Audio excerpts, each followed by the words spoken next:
环保团体今日发表一份调查，显示这超市内面10大类的商品内面呢，这水果甲菜色等等呢，外包装是包了伤过济，但年所产生真济塑胶包装本数，呼吁政府就要建立相关的对策。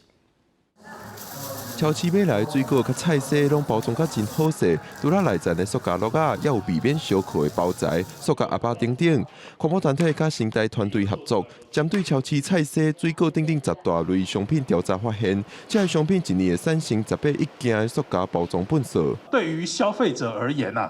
所有厂商为了购买包材所支出的费用，最后 都要转嫁到消费者的身上，希望可以找到说超市的减塑潜力商品，那以及它适用的减塑模式，因为我们并不是说所有的产品都要去除它的包装。调查嘛发现，菜色、水果等等商品，民众较会使接受无包装的买卖，建议成为外表较定的水果开始实行。鸡卵等等建议使用收押金的容器，其他的物品建议尽量减少包装。 研究估计，用各种措施，一年会使减少53%的本数。政府也应该要优先去制定这样一个蔬果裸卖还有包装减量的一个指引，一次性塑胶包装，来有一个更